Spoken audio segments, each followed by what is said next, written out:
Hey guys, Anna Kruger here with the ISA MAPS coaching program. And we also have Annalisa Latham. I am also with the ISA MAPS coaching program and excited to be here today with y'all. Woohoo! And Annalisa is an absolute rock star. So she's going to be walking us through a lot of content today. We are really excited to have you guys. This is actually our largest webinar. We've got almost, in fact, we probably have over 1,000 people registered for this webinar at this point. So pretty excited about that. So what that tells me though, is you're super interested in today's topic. So just to set the stage for what we're gonna do today, and then we're gonna jump right into it, is first, we're gonna go over how do you consult a client, not sell them, right? I don't think anybody wants to be sold. I know from coaching a lot of you, you don't wanna be the obnoxious salesperson. So we're going to take a minute and talk through how do you consult with people to help them get what they want versus be the obnoxious salesperson. So we're going to do that first. Then we're going to talk through several of the common objections that come up this time of year. I'm sure you hear them. In fact, I want to customize this webinar. So type in what are some of the things that you guys hear this time of year specifically, because this is a holiday objection call. What are some of the things that you hear that you would love for us to touch on? Because I have a list, Annalisa has a list, but hey, we're going to go with what you guys want to talk about ultimately. So type that in, and I'm sure our moderator loves that I just said that since there's 1,000 of you, and I just invited you to type in. We love you, Hannah. All right. So is there anything else I missed, Annalisa? No, that's it. That's perfect. Let's go. All right, let's do it. So first thing we're going to do is talk through how to consult versus actually sell. So, and Annalisa, I'd love your input. I didn't tell you that I was going to ask you for this, but you're so good. I know you're fine. So really, it all boils down to knowing the client's motivation. And in fact, if you don't have the book Shift, I highly recommend that you get it. That is Shift, S-H-I-F-T, in case you misheard me, by Gary Keller. By the way, I misspelled that one time on a webinar to the other word. It was really exciting. But in that book, Gary Keller is talking about what do you do in a shift whenever the market is shifting, which is what we're experiencing right now. The first time I read that book, I totally expected that he would talk through pricing strategies and tactics, more strategy moves, and he definitely does talk about those things. However, the biggest theme that I saw recurring in that book was you must constantly be talking about motivation with the client, constantly. In fact, he even says you must continually remind and re-energize them about their motivation. So I picture if my hand is your motivation and the webcam is their face, you basically are like, hey, don't forget, you want this. You want this, hey, stay engaged. Don't forget, this is what you want. And so it really first comes down to understanding what's their motivation. Because if they're not motivated, we don't need to help them move. I only want to help people that it makes sense to help. So Annalisa, tell us some of your best strategies for finding the true motivation when talking with a client. Such a great question. Honestly, the best one that I feel like I ever found was the one that you taught me about going 3 deep. So everybody's going to give you that surface level motivation, but chances are 9.5 times, 9 3/4 times out of 10, there's something more under there. And if you just breeze by it, assuming that that's it, you're missing it. I mean, I remember this one time I had a guy who he just wanted to sell because it was a family house and he didn't need it anymore. His mom had lived there and she had passed away. But when I went 3 deep and I did the arrows and I went down 3 levels, what it ended up being is he wanted the money from the house that was his mom's so that him and his siblings could go on a tour, a cruise in Alaska. Like that's way different than just, I don't want this house anymore because my mom doesn't live here. And that's what we had through the whole process. When it was ugly, remember, you're going on that cruise. What's it going to look like in Alaska? What's it going to feel like? What are your siblings going to say about it? And that was so powerful. So that's it, going 3 levels deep. That's huge. And actually, we'll take a minute. I have my trusty little whiteboard. Can you see it? And what we can do, Annalisa, because there's a lot of people on here that are probably like 3 deep. What are they talking about? And so why don't we even demonstrate that here in just a second? But it just dawned on me, I didn't really tell people who you are and what your background is. And I think that would give a lot of credibility to this conversation. So Annalisa and I both come from the Haro group in Greenville, South Carolina. And we both were she was the first listing agent hired after Haro of the Haro group. and I was the first inside sales agent. So my world was constantly lead gen and conversion. And then Annalisa came in and she was a fantastic listing agent. So tell them, how many homes did you sell your first year, and then tell them about your second year. So my first 12 months in the business, it was 78 homes sold. And then my second year was 83. And that was also while I had the opportunity to take 8 weeks off for the birth of my first son. Yeah. And there's so much that goes into that. One thing that helped Annalisa be successful was time blocking. And time blocking is more of a mindset than a calendar. And I know from working with her, she was really great about that. Not perfect. Nobody's perfect. But she was really great. And so to think she sold 83 homes her second year while out for 8 weeks, completely focused on being a mom, is pretty fantastic. So she has a lot of credibility as to why she's even here talking about this. My first year in the business, I sold 85 homes, and selling for me was setting it up for the agents. And at the time when I started, we had 2 agents, and then a whole bunch of new people started mid-year, and we got them up and running. And I was not from the town. I was the new girl in town, not from here, with no sphere. So the only reason we're telling you this is we've seen what we're about to tell you work.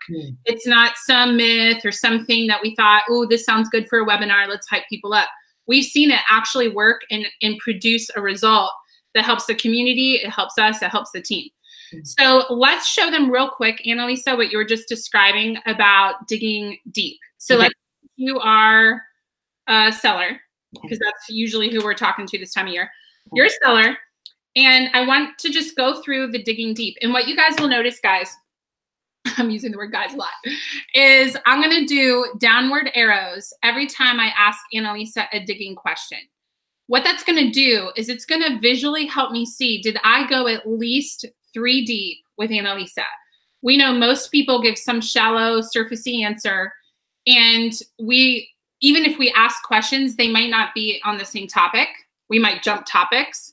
And so we don't actually get to go deep with the client and see what's really going on. Most clients, they give us some shallow answer that doesn't really mean anything ultimately.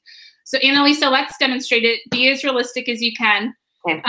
So Annalisa, moving is so much hard work. What makes you want to move? So right now we are in a 2-bedroom, 2-bath house with no yard.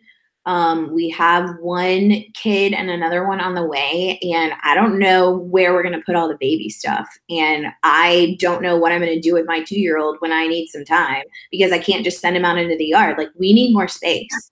Okay. It'd be nice if you could send him out in the yard, couldn't you? Yeah. Okay. What I'm hearing you say is you have a 2-bedroom, 2-bath house with a baby on the way. You already have one, and you need more space. So describe for me, what will more space, those are her words. So I'm building rapport, I'm connecting with her. What will more space do for you, Annalisa? Oh, that is such a great question. More space is going to allow our house to not be as cluttered, because we'll have more rooms to put things in. It's going to allow the baby to have a separate room from the 2-year-old. So that equals sanity for me, I think. I don't know how you have a baby crying in the middle of the night, not waking up the 2-year-old. And then I guess on top of that, just giving us a better quality of life, to feel like we can be at home and not be on top of each other and not have to go everywhere because we can't stand being on top of each other. Okay. So that's pretty big. And I heard you say, Annalisa, quality of life. You said it a couple different ways. Yeah. Describe for me specifically how this new home will help you have a better quality of life. Paint the picture. Yeah. The biggest thing that comes to mind is having that outside space, you know, especially as, you know, just 1 kid now, but another one on the way. Like, I want them to know what it's like to be outside. That's a really big thing for me. And then, you know, on top of that, I guess just thinking through, like, having people over, like, there's going to be guests that want to come, and we have friends that we want to have over. And that's a quality of life thing too. Like, to be hospitable is important to us, and to have that community aspect of our home is important to us. Okay. And I'm going to pause the role play for 1 second. She really gave me 2 things I could dig into. And this is the value of writing it down. And my marker's kind of thick. I hope you can read. I'm having trouble reading my handwriting. This says, know what it's like to be outside. And then she said, that's important to me. I could dig on that. Why is it important to you for your kids to be outside? They don't have to be outside. So that's something I could dig into, or I could dig into having people over in the community. Mm-hmm. So I want you guys to just think, which one would you dig into? Because we have to pick one. Which one of those do you think would have a more emotional impact? Ideally, we're going to hit both, but which one's first? So what I'm going to say is this one, because she kind of emphasized it with that's important to me. Mm-hmm. So Annalisa, you mentioned that it's really important for you to know that your kids, or for your kids to know what it's like to be outside. Mm-hmm. Some people don't care about that. They don't even think about that. Why is it important to you for your kids to know what it's like to be outside? Part of it is because that's the background that, like my husband and I, every time we can be outside, we're going to do it. And so to continue that on, also, there's just too much TV that happens these days. And I don't want to feel like that's my only option, is to put them in front of the TV. So having the outdoor space would allow me to feel free to do something else. Okay. You know, it's interesting. I keep hearing you say the word free. Yeah. So I actually just circled that for me as an agent. I'm going to circle that. Okay, and then you also talked about having people over in community being important to you. Some people don't like people. They don't like to be around the community. What is important to you and your husband about having community in a space that people can come over? So the space, like, we just want people to feel like welcome in our house. And I feel like if we don't have a big space, it's not as easy to feel comfortable, would be a good word there. And then the other aspect of that, like, you know, church is really important to us. We have big extended families. So being able to host that type of community coming into our world, like that's what's important about that. Like letting people live with us. No, I mean, not like physically, but, you know, like live in our space and see what life is like with us, that type of thing. Got it. That makes complete sense. And so in real life, hopefully I would have more room to write. So what I'm hearing you say, Annalisa, is you want more space. Mm-hmm. And that was her shallow answer. But guys, listen to how much was there. You want more space. Yeah, really, it's because you want freedom. You want your kids to know what it's like to be outside. You don't want to feel like I have to have them watch TV because there's nothing else for them to do in this tiny space, mm-hmm. and have the lifestyle you and your husband have. Mm-hmm. It's also important to you to have more space because you want to be able to have community in your home and live life with you and come into your space and see what it's like in the Latham household. Is that correct? Yeah, so correct. Okay, perfect. Is there anything else? And say no because of time. No, that's it. You covered it. Okay, great. So guys, the magic here, and if there weren't 1,000 of you, I would say everybody type in and tell me what your takeaway was. But I know that would absolutely overwhelm our moderator. But what I hope you guys are seeing here is part of what helped me connect with Annalisa, had she been a real lead, is using her words. I can't do that if I'm not actually mapping this out, right? Mm-hmm. I'm not going to remember that her words were community, less clutter, more space, freedom. I'm not going to remember those words. I'm not that good. I'm not going to remember that. I have to write it down. Also, I know that I asked can you see this? One question. I have all these arrows. Whoa. It's to me, my marker's going crazy. That I asked at least 3 digging questions. So that's my check of like, okay, yeah, I'm good. Where that came from, guys, was I was listening to my own recorded call one time. And in my mind, it was a great call. I asked at least 3 questions. I can't wait to listen to this recorded call. My manager asked for a recorded call once a month. So in my mind, I'm like, it's going to be great. And when I listened back, I did ask 3 questions, and they were all over the map. It was, instead of going deep, it was, okay, how much space do you want? Okay, what color do you want? And what side of town? And it was basically all these different questions. And that's where really this came from. This is really where this came from. The moderator just said, we are good if you want to ask questions. So thank you, Hannah. We love you. All right. So that's the gist of how to dig deeper. One reason I went through that with you guys is we're going to hit that concept again in a minute when we talk about digging deep to understand the true objection. So step 1 is know the motivation. Because if Annalisa tries to no-show me or show-no me, I've had that. I've had people show up, and then before the appointment, they left, which makes no sense to me. So whatever she tries to do, if she wants to back out of this thing because she's nervous or overwhelmed, what is that phone call going to be to Annalisa? Right? If I say, hey, you want more space, that's probably not going to get her re-engaged. But if I call her and say, hey, Annalisa, not sure what happened today. Yeah, I know that you told me you really want freedom. You want your kids to be able to go outside and not be planted in front of the TV. You want your community in your home. What happened? I'm concerned we missed our appointment today. That's high likelihood she's going to re-engage with me, right? And so that's the reason we do that. Annalisa, anything else to add on digging for motivation? No, I mean, you went past it pretty quickly, but using their words, like that's so key because that just came out of their mouth. Like they're going to be very engaged when you're repeating what they've just said to you. Yeah. And it builds rapport. It's very common, and Annalisa, you've done this. You probably know the same thing. When you are good at doing that, people will say, gosh, do you know how many realtors I've talked to? And you're the only one I want to work with. Yeah. You're it. And I'm glad, Annalisa, that you saw that as well. And the thing is, guys, this goes back to if you're a good consultant, you actually don't need to try to sell. Because if I just had that kind of conversation with Annalisa, she's working with me. She's not going to go anywhere else. She's working with me. She's not going to want to repeat that whole conversation, for one. And number two, if another realtor doesn't ask her those questions, which most won't, they're not going to look like somebody she wants to work with because she experienced quality, right? Yeah. So that's really step one in overcoming objections is you've got to know the motivation. You've got to know the motivation. Annalisa, what would you say is the next step in uncovering or getting past objections? Oh, understanding how to handle them? I mean, how to handle them. Okay. Right. So like clarifying the objection, I would say. So just because somebody says to you, oh, it's a really busy time of year, or I don't think houses sell in the winter. Okay, well, let's talk about that. What's important to you about that? Yeah. And it looks like Annalisa just froze. Hope you all can still see me. Maybe Hannah, if you could let me know if I'm still good, if you can still see. What I'm going to do is share screen. Oh, Annalisa, I think you just came back. You froze out for a second. Oh, sorry.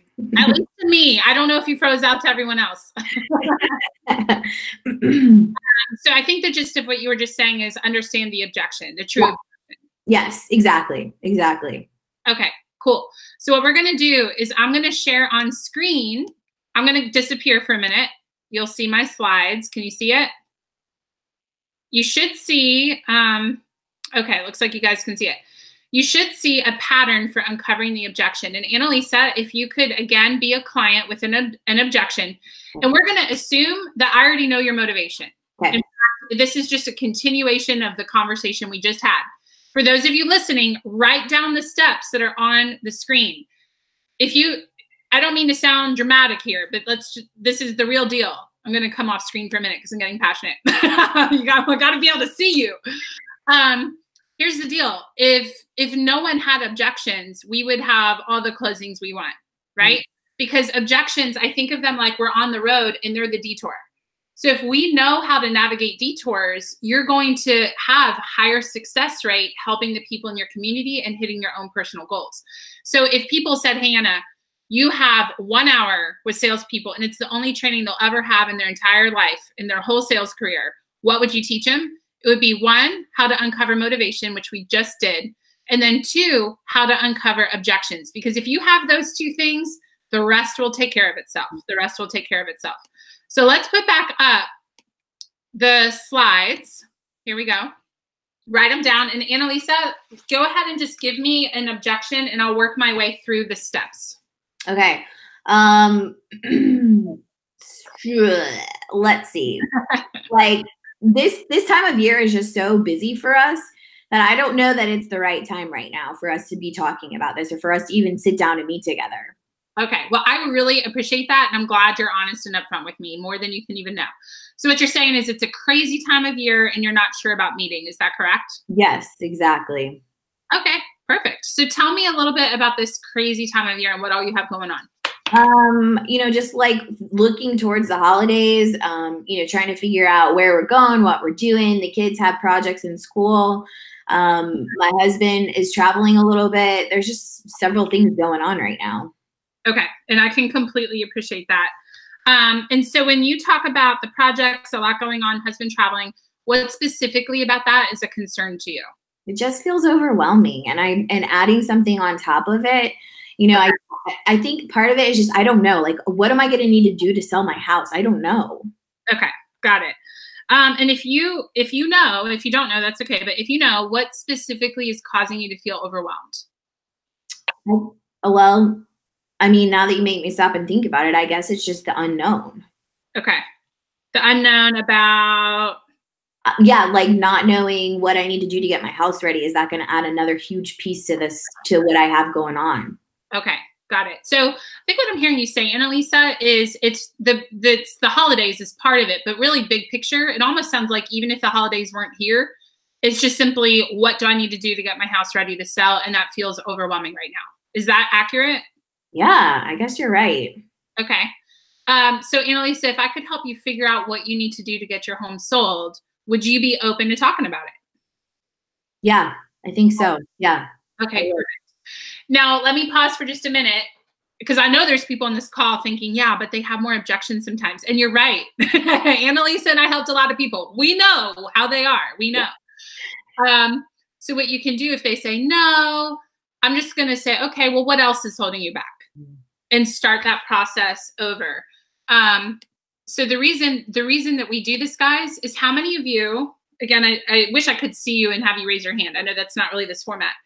But just think, how many times have you talked with a client and in your mind, they were ready to go and then they no-showed you and then you never get them on the phone again? What's commonly happening is you can uncover one objection and feel so good in that moment. But because you don't say, hey, if I could solve that, would you be open to it? There might be another objection that they didn't even bring up yet. That's even bigger and more glaring. They know what it is, but do we know what it is? And so you really need to follow that pattern of digging deep. You know, in the format we have, we are not going to practice it as much as I would love to for you to really get that in your brain. But that's the kind of stuff that we go over in the program. And this webinar will be posted on isamapscoaching.com. You can go to the webinars tab and watch it again. So isamapscoaching.com, webinars tab, and this replay will be up there within a few days. And this is the kind of stuff we coach on all the time. Okay. Let me show the thing, the whiteboard. So again, Annalisa's words. I made sure I went at least 3 deep. And we got down there. Annalisa, I'm curious if it stuck out to you as the role play person. There was a word I used a few times that I was hoping would help you refine what was really going on. Did you catch it? I don't know that I did. Tell me more. Look at that open-ended question. Look at that. Specifically is it? And I'm actually glad you didn't notice, because when you are on the end of receiving the questions, they usually are so drawn into the conversation that they don't notice. But I used the word specifically at least twice to dig that out, and it did help you refine it. So yeah. Okay. Greg says, are you talking about isolating? So that might be a term. I mean, you are isolating the objection. So I don't know if that's a specific technique you're referring to, but yeah, I mean, the big picture here is I want to get them from big objection up here to isolating it down to what specifically is going on. You know, it's a bad time of year. For most people that give you that, you're going to call them in the spring. It's a bad time of year. Okay. Oh, it's a bad time of year. Every time you call them. So you got to figure out, okay, what specifically is it? And in this example, it was, I don't know what I have to do to get my house ready. Mm-hmm. And that's pretty realistic. I mean, that's something that people say. So hopefully that helps, Greg. Mm-hmm. Dallas Fort Worth says, are you writing those 3 deep key points in a face-to-face discussion? Yeah, I would. Annalisa, how would you handle that if you were in a face-to-face? Because you did a lot of face-to-face discussions with people. So how do you handle the objections that come up? Objections, yes, absolutely. I mean, take notes on everything when you're face-to-face. Like, think about how when I go to a restaurant, if a waitress doesn't write down my order, I have no confidence that that thing's coming to me correctly. So I'm going to be way more skeptical when they deliver my food to me. It's the same thing about meeting with a leader, a prospect. Like, if you're not writing down, then how much are you going to remember, number one? And what is it saying to them if you're not willing to sit there and take notes? You know, and a lot of times I would just say, I'm going to take notes today because I want to remember what we talk about. Yeah. So call it out, but absolutely write those things down. You don't want to forget them. Yeah, that's a great point. And Annalisa was a rock star in person. In fact, here's some metrics for you. We're going to nerd out for a second. But across the country, when people meet with an agent, on average, 80% of people will hire that agent on the seller side, 65% on the buyer side.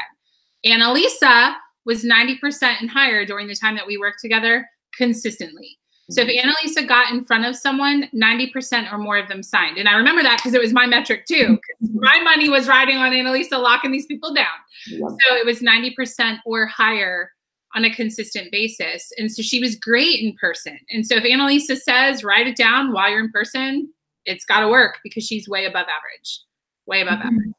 Okay. So Annalisa, let's get into some of the very specific holiday objection handlers. And some people have typed in what you and I talked about before the webinar. Yeah. So let's go through the list. Yeah. I do not want to move in the winter. So you're on the phone or in person. How do you handle that one? Yeah, perfect. So part of it is the objection handler format that Anna just said.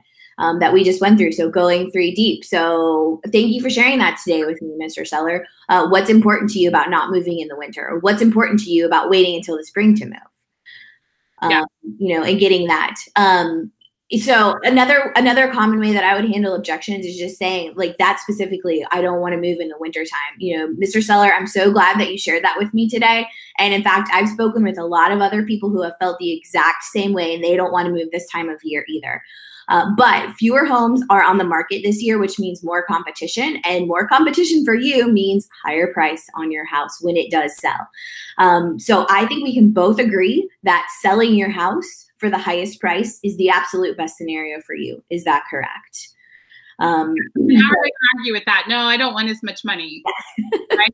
I mean, I'm curious. I saw you kind of looking up, and I don't know if that was the eyes wandering because you were recalling from memory, or if your script's up there. Knowing you, you probably have a script somewhere. I have a script up there. That's what I'm looking at all the time. I was like, she's got the moves of success right there.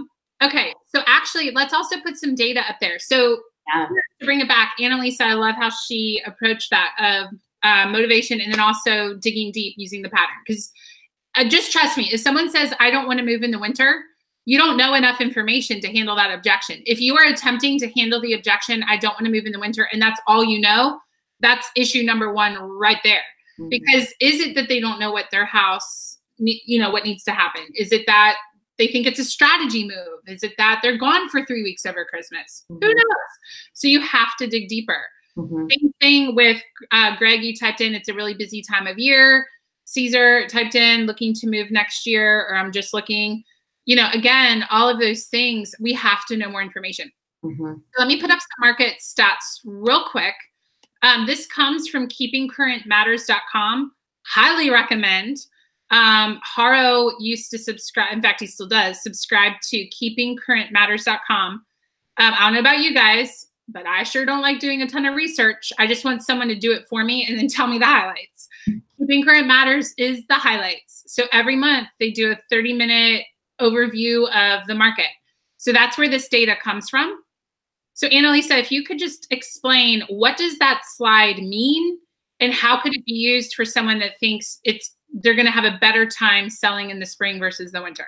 So this slide right here is showing that inventory levels go way down in December, January, and February, and then they pop way back up in April, May, and June. So what that means is that there are fewer homes on the market. There are fewer homes to purchase. So the buyers are, let's call it, a little more desperate because of what they're picking from. And so therefore, that's why inventory is down. So that means that demand is going to be higher during those times. That's why you want to sell in the wintertime and not wait until June, where it goes and tops back out, April, where it starts to really take off again. Yeah. Yeah. And guys, this all goes back to motivation. So if they don't want to move until spring because they're having surgery or because of whatever else, okay, that's fine. That's totally fine. But most people, it's a strategy move. They think, well, everybody's looking in this, in the spring and summer, and so I'm going to wait. And so having data like that can be massively powerful. So I'm going to put up another slide for you. Oops, I got to get back to screen share. Hang on one second. Okay. So Annalisa, tell us about this next slide. What does that one mean? Yeah, so inventory, again, going up, into June. So last June, you can see where it tops out. So if I'm seeing this correctly, Anna, and correct me if I'm wrong, it's the same type of thing. Like your inventory levels are lower, but that means higher price for homes because there's less to choose from, which means there's more competition, and that's how you drive the price up. Yeah, exactly. So feel free, guys, to take a picture of that. It's again from Keeping Current Matters, and I don't get anything for telling you about them. I'm not like selling Keeping Current Matters. It's just one of those things I can't know about that awesome resource and not share it with you, because I found my confidence went up the more I knew about the market, because I felt like I can handle whatever we're talking about and consult them, because I know enough about the market. And then number two, it gives credibility to the conversation. I'm not just like, oh, this time of year is better. I can explain those months are actually the lowest inventory. Here's the bottom line for people that want to wait and it's a strategy move. It's not so much just because the holidays, they actually think it's a good strategy move. Is when you're going to get the best price when supply is low and demand is high. Let's think about it, Annalisa, from your experience. What kind of people are shopping for homes in November, December, January? The people who have to buy. Who wants to go out when it's cold? When it's cold and when it's snowing. The people who are out are the serious people, not the tire kickers that you find in the summertime. Right, exactly. And so nobody's out looking right now unless they're serious. I mean, they're just not. And so I even like to tell people, would you like, and this is one of those obvious questions, but sometimes you have to have an obvious question to help you realize, so would you like more showings or less showings to get your house sold? We're like, oh, I hate the idea of people walking through my house. Yeah, so that's one more benefit to this time of year, because people aren't out looking around unless they're actually serious. So we did have a quick question about where did the conversion rates come from? And I'm a nerd, and so a successful nerd. So that's why I have my real estate agent book right here. So if you go to page 181, it talks about, I don't know if you can see that. It talks about conversion ratios. So those of you that were asking about that, that's where that book comes from. The Annalisa book, the Millionaire Real Estate Agent book, and page 181. That's right. Does Gary Keller know that you helped him write that book? All right, let's check real question. Okay, it looks like we're good. And so demand is high, supply is low. Also, I want to address something we're hearing on the news right now. How many of you have heard on the news? In fact, I saw an article about this maybe 2 hours ago when I pulled up Google, and it said that prices are dropping. Prices are dropping in the market. So what does that create in the community, right? Creates fear. Oh no, maybe I won't be able to sell my house now. And so we need to educate people on the market. So it's a play on words. The news isn't totally trustworthy. Are you surprised? So what's actually happening is, I think of it kind of like if you're running a marathon. Annalisa knows a lot about this. I do not. So you're running a marathon. When you first start running, Annalisa, what would you say is a good pace? Like if someone starts off pretty strong and then they slow down, what would be like a good beginner's pace? And then once you're in several miles, just describe that for me. I mean, depends on the runner, but as far as like when I was targeting, I would want to be like somewhere between 11 and 12 minute mile when I started. When I started, because I wanted to be able to maintain that, right? And I wanted to get faster ideally towards the end. So I knew I needed to pace myself. Yeah. So in that same vein, and I knew Annalisa would know more about this than I would. So think about, I have a friend who runs an 8-minute mile pretty consistently. So he's running the 8-minute mile. If he slows to an 11-minute mile, he's still running. Yeah. He's still gaining yardage and mileage in this race. He just might not be running quite as fast as he was. But to say that he is declining in speed isn't really an accurate picture, meaning, that we're going backwards. Mm-hmm. I hope I'm explaining this right. So when we talk about, or the news talks about prices are dropping, again, you have to know your market. Maybe that's happening in your little pocket of the market. Yet overall nationwide, prices are still going up.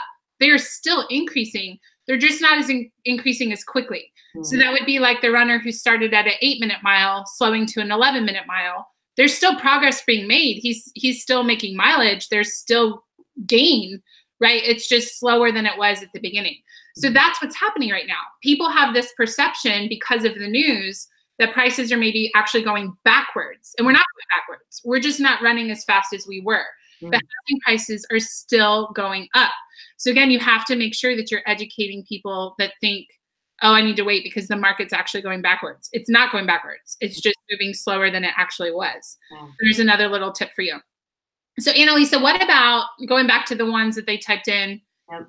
You know, I don't want to do right now. And maybe it's not a strategy move. Maybe it's not more buyers, blah, blah, blah. But I'm out of town for a week. And so I don't want to list my house and then be out of town for a week and have people walking through my house. How would you handle that one? Totally. Mr. Seller, I so appreciate you sharing with me that you're going to be gone over the holidays and that it sounds to me like you want to have a stress and worry-free holiday. Is that correct? Yes, definitely. Absolutely. And I want that for you too. And frankly, I've had other clients who have brought me the exact same challenge. I'm going to be gone. I don't want to list my house right now. But let me tell you this, what we can do for you, what I've done for other people, what we can do for you, we can actually restrict showings.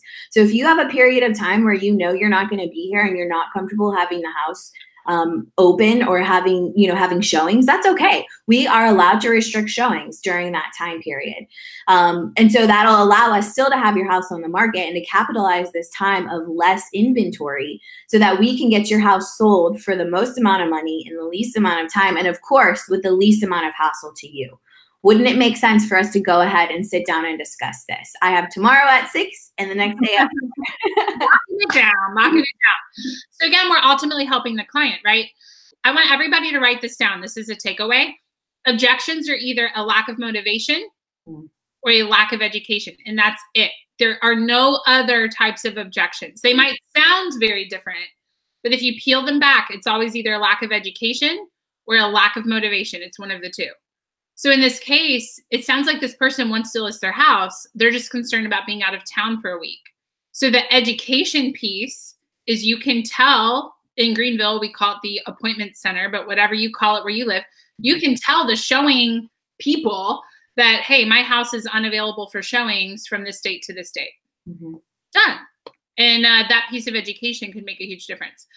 What about people that say, gosh, I know I'm going to have to get my house decorated and looking great and staging, and I just do not want to deal with that right now. I want to decorate it for Christmas. Yeah, absolutely. Absolutely. Thank you so much for sharing that with me. What we have found is homes that are shown during Christmas actually show better because they are decorated. And that means emotion. Who doesn't love walking into a house and seeing a gigantic Christmas tree? So more emotion actually can equal a higher price. Or a more motivated buyer because they see themselves in that environment. So a house that's decorated for Christmas is exactly what we want to target. When can we meet? Yeah, there you go. Notice another tie down. When can we meet? The other thing is, the first time I heard this one, it made sense. And guys, it worked. I can remember appointments that were set using this. Is listen, well, first of all, you back up. What's concerning to you about decorating, blah, blah, blah. But a lot of times it's the hassle, it's the headache. I'm already taking the house apart because I'm decorating for Christmas.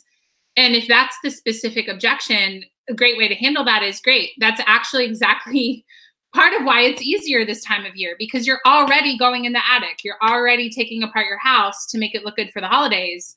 Let us have our stager come in and give you some pointers for how to do this. And you're already doing it anyway. Would you rather take apart the house once or twice? Okay, let's just do it now. If that's the only thing holding you back. Another one is, we hadn't talked about this beforehand, Annalisa, but thinking about pictures, when can people get pictures taken? Because that's another lack of education people may not have. So talk about that for a minute. So frankly, when the best advice that we gave was don't have your house decorated for the holidays. So don't worry about that. If you haven't done that, that's not a necessity right now. Because if the house is still on the market after Christmas, well, then you don't really want to see Christmas pictures. However, there is something to be said too for, like I was just saying, like Christmas decorations are beautiful. And if there's snow on the ground, that can hide some landscaping challenges. So definitely not a reason to not list right now. Yeah. Well, and I've also heard people say the timing of getting the pictures and then packing things up. And I remember Amanda, who was on our team, actually, she did this. She was selling her house and she actually got the pictures taken before it went live and got her house mostly packed up. So the day it went live, the pictures were already taken. They looked awesome. It looked like her house was furnished and staged. In reality, the pictures had been taken previously, a couple weeks prior, and her house was already packed up by the time it went live. So what matters is your pictures. So if you're concerned about that, you can get the pictures now while before all that craziness happens, and it's fine. And then you can still decorate for Christmas and do whatever you want. So again, there's two ways to talk about that. If you can play to, it looks great when it's decorated, or if they don't want to deal with it, let's do it now. And then it doesn't matter because the pictures will be done. And that's really the ultimate thing that matters. Okay, guys, what I want you to do is type in, we have more objections we'll keep going over. Yeah, I also want to personalize this. So type in, what are some other objections you're hearing specifically this time of year that perhaps are tripping you up that we can hit? We have a couple more written down here. Oh yeah, talk about the inspectors and lenders this time of year and how that could benefit. This is an education piece. So how does that help our people? So a lot of times, if there are less transactions this year, because let's face it, a lot of real estate agents out there are going to go on vacation for several weeks around this time of year because they, like everyone else, thinks that homes don't sell. So that means inspectors and appraisers and lenders even are going to be less busy, which can equal a smoother transaction for you. You can get the inspector in there quicker. The appraiser may have quicker availability, which could mean a quicker closing. So that's another reason why this time of year capitalize on it. Yeah, that's fantastic. And then Shelly, it's funny, Shelly typed in and it's kind of hitting what we just did. She said, will you be going over buyer objections? I can see digging deeper would be beneficial. So the process of digging, Shelly, is the same. You'll just be using different words. Because remember, the idea of digging, and I'll put this slide back up real quick, and then we'll go over a buyer one in just a minute. Hold on, I got to find the button. Okay. Here we come. So if you look at the slide, it has things, I actually can't see it while I'm sharing it with you guys. But it says, tell me more. I think it says, how does that specifically impact you? What you're doing is you're going to use their words in the question. So on the seller side, we talked about, how does staging your home impact you or something like that. On the buyer side, you might just say, okay, tell me specifically what's concerning to you about interest rates, or talk to me about how shopping for homes right now is concerning to you with it being the holidays. Whatever they say, it doesn't matter. The pattern itself doesn't change. It's more just what your response is to what they say. I hope that makes sense. I feel like I'm talking in circles a little bit. So let's actually talk about that for a second. So interest rates are going to impact buying power. So I'm curious, and I do want you guys to type in, what impact does it have if interest rates rise 1%? So say that it's 4.5 today, and next year it's 5.5. I'm not saying it will be, just to be clear. Let's say freak out. But let's say that it goes up 1%. What impact does that have on buyers? I'm just curious what the knowledge is out there. And if you don't know, you can just say you don't know. I'm just curious the general knowledge. It's good feedback for me. Yeah, so I'm seeing people type in. It looks like the right answer there. So what happens, if you don't know, I didn't know this before I got into real estate, for every interest rate increase by 1 full point, the buyer loses 10% buying power. So that actually impacts seller and buyer. How does a buyer losing 10% buying power impact a seller, Annalisa, since sellers were really your wheelhouse? I mean, that means that they're not going to offer as high of a price because they can't afford it. Yeah. And what we mean, there might even be some people in here not in real estate, because I know this was even just on general Facebook. So if you're here and you're thinking, I'm going to wait till spring. Well, if interest rates go up by 1%, you lose 10% buying power, but your monthly payment's roughly the same. And you'd have to talk to a lender to be specific. But if I could afford a $200,000 house today and interest rates go up 1% while I'm saving up my down payment, seems like a good idea, right? It's almost a wash if interest rates go up a point, because now a point higher, now take off 10%, that's 20 grand. Now I'm buying a $180,000 house for roughly the same monthly mortgage payment that I would have bought at $200,000 at a lower interest rate. So let's look real quick at what interest rates are doing. And by the way, this impacts sellers. It also impacts the buyer, of course, but sellers won't have as many people that can buy their house. Can you see the interest rates there, Annalisa? Yes, I can. Okay, perfect. So talk through the slide real quick. Now, fortunately, they're not expected to go up a full percentage point, yet every increase is going to impact buying power. So just talk through the slide if people are like, what in the world is this right now? Right. So you can see the end of quarter four, the average is that we're at 4.8%. And the beginning of quarter one, we go up to 4.95. So again, it's not like a whole percentage yet, but that still is impacting the buying power that they have. And then by the end of quarter three, up to 5.13. So waiting, if you're talking to a buyer and they want to wait until the spring, like that's not a good idea because they're not going to be able to have as much of a house for the same amount of loan that they could get it for right now. Yeah. Well, and the other piece is often, not always, of course, it depends on where the house came from that they have to sell, but usually people that are selling are also buyers. Mm-hmm. So it's kind of twofold, especially if you're talking with a seller. It's one, by waiting right now, you know, there's less supply, more demand. So that's value number one of selling right now. Value number two is interest rates have not gone up. Yeah, they're not going up some crazy amount, but every little bit is going to make an impact. So if you're only waiting and your only reason is you think it's a better strategy move to get more money if you wait till spring, that's actually a lack of education. That is not true. And that's why we started this with saying, learn how to be a consultant, not a salesperson. Because your job is to find out, is this a motivation issue? Guys, you can't overcome a motivation issue. If they're not motivated, it's not going to go anywhere. However, if they're motivated and they're waiting to move forward, it could be a lack of education. There might be a completely legit reason for them to wait. That's fine. But if you talk to them and you do the whole digging thing and you realize, gosh, that's actually a lack of education, you have to be prepared to educate them on the market. And that's why we're talking about this. Yeah. I'm getting all wound up. Okay. Yeah. Can I add something? Yeah, go for it. The question that came in from Denton about I want to wait on prices to drop, that's exactly what we're just talking about here. I don't think we quite put it that succinctly, but if prices drop, then chances are at the same time prices are going down, interest rates are going up. So it doesn't matter if you're waiting for prices to drop. If your interest rate goes up, it's really a wash, or it could be even worse for you. So that's the way I would handle that objection. Yeah. So good. Annalisa knows how to handle them. Okay, what else do you guys have? We have 12 more minutes and we have more things. In fact, I have another statistic I'll share with you guys. But now is the time to type in. If you have an objection that you are challenged with, buyer side or seller side, type it in because this is the time to ask.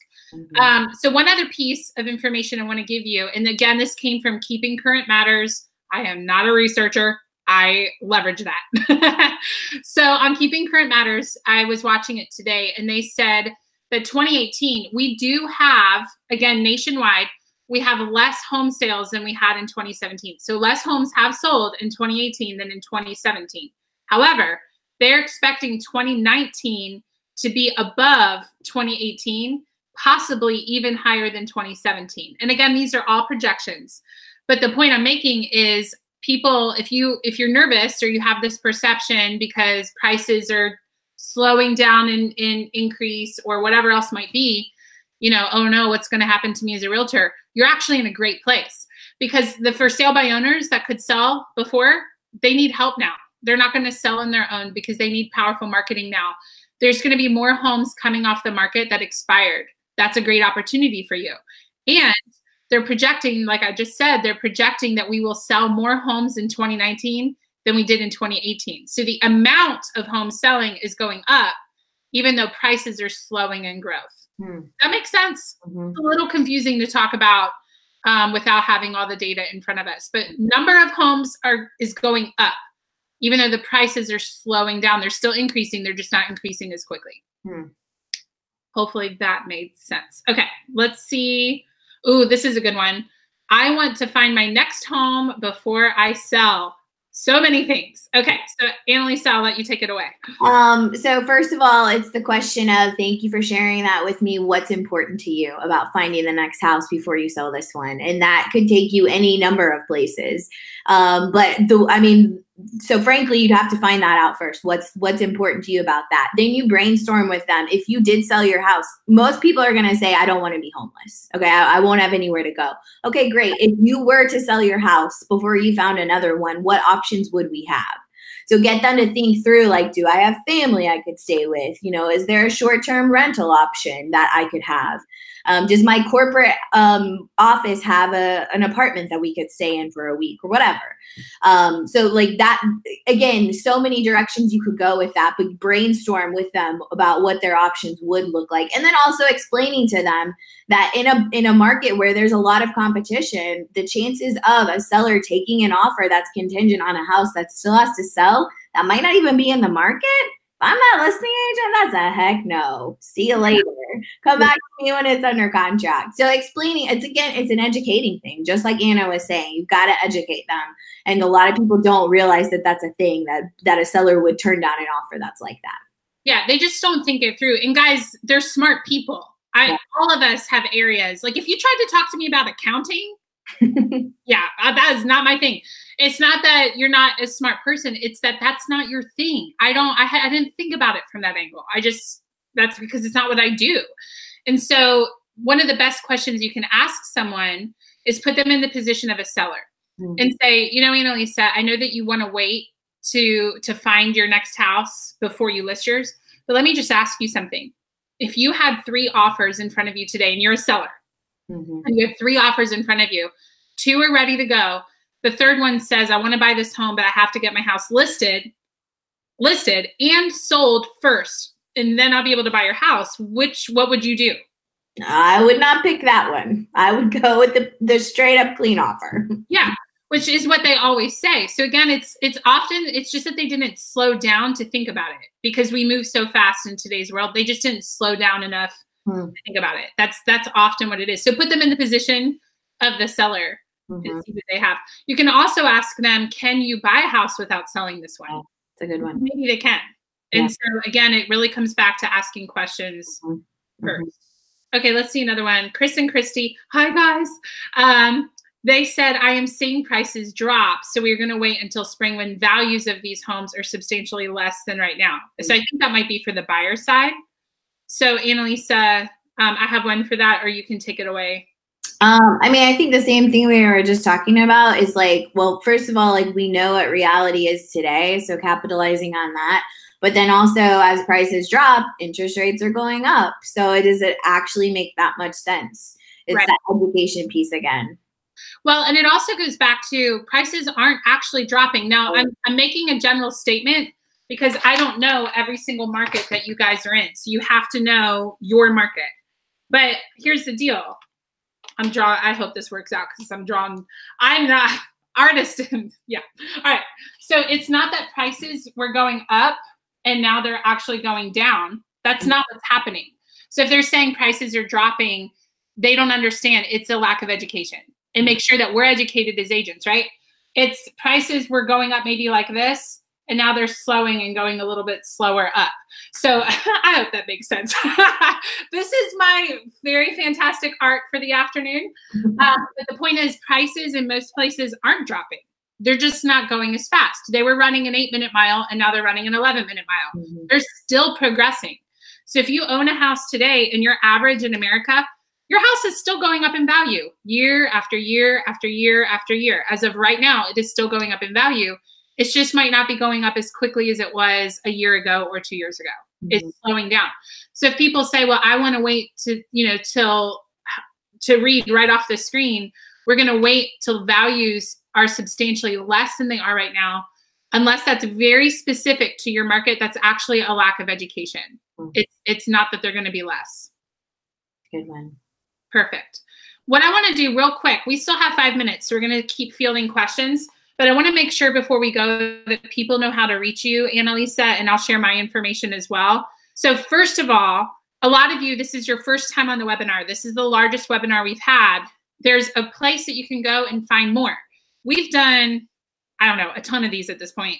So if you go to ISA for Inside Sales Agent, ISAMAPScoaching.com, there's a tab that says webinars, and you can click on there.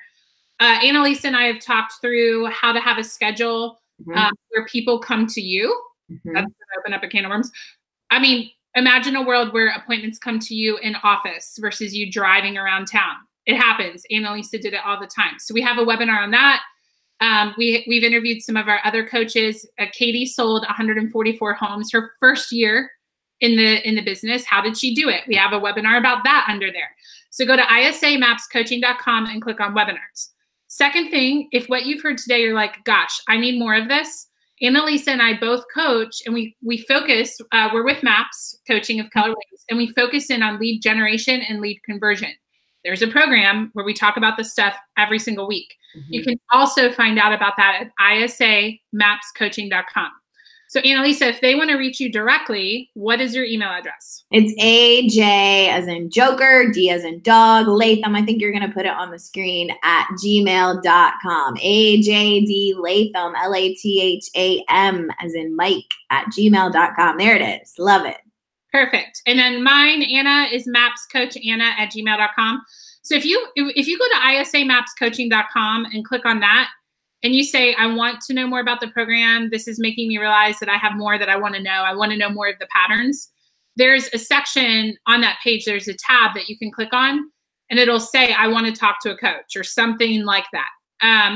That actually comes to one of us. It's not some random person who knows where. It'll actually come to Annalisa, to myself, or one of our other coaches with the program. So if you want more information about the program, go there. That's your best spot. isamapscoaching.com, and then click on I want to talk to a coach. If you want to reach one of us directly for some reason, there's our email right there. Okay, very cool. So let me take that off screen. Wanted to make sure you guys knew where you could go. And let's deal with a couple more questions and we'll round it out. So what else do we have in the box? Can I do one? Yes. Oh, somebody said mention the Facebook group. So let's do that real quick and then we'll do it. There's also a Facebook group, ISA Masterminds group. I had to think for a minute. I only had it for 4 years. So ISA Masterminds group. There's about 3,000 people in there at this point, and it's just a place where you can go. If we're doing another webinar, we'll announce it in there. So ISA Masterminds group. If you're not in there, check it out.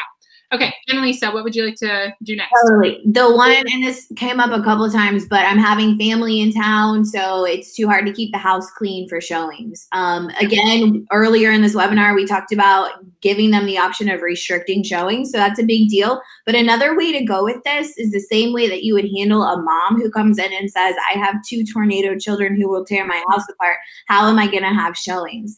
The best way for that is just to explain to them, you know, Mr. Seller, like the first time that somebody sees your house is actually going to be on the internet. So the pictures are what we want to work towards. The pictures need to be the best your house is ever going to look. And beyond that, sure, you don't want to have a pig pen, but if there's stuff out, if there's suitcases, people will understand that it's a holiday and that you have visitors in town, and that's okay. So let's work really hard towards the photos. That's the most important part of this selling process. Yeah, that's really good, Annalisa. And by the way, that's a great one too. If you have an expired home that you're calling and they're like, well, what are you going to do differently? Why didn't my house sell? Yeah. You can explain to them, especially if they didn't have great pictures, you can explain, listen, your first showing is your online presence, and your pictures, you know, it looks like they were taken with a cell phone. You know, do you remember how your pictures were taken? And that right there can be the reason their house didn't sell. It has something to do with the pictures. Okay. Looks like we're actually pretty much out of time. I do want to touch on this one real quick, and this will be our last one. Bradley says, we want someone who is sold in our neighborhood. So first, oh, I erased it. Do the digging deep, because they probably don't actually care whether or not you sold in their neighborhood. It's the outcome that they care about. There's something bigger picture they care about. And Annalisa, you know, because you don't. What are they ultimately saying when they say, have you sold in my neighborhood? They think that that you're the only one who knows who wants to move into that neighborhood, or you're the only one who knows all of the things about it. Yeah. So that would be my guess. But of course, like Anna said, it's digging into that. Why is that important? Yeah. Yeah, you have to dig in. I think Annalisa froze again. Hopefully you can hear one of us. But you have to find out, why do they care about that? Usually it's a credibility issue. Can you sell a home in my neighborhood? Can you sell my house? Do you? Yeah, I think it froze. I don't know, Hannah. You might have to help us with that. I don't know if we were both talking at the same time or what happened.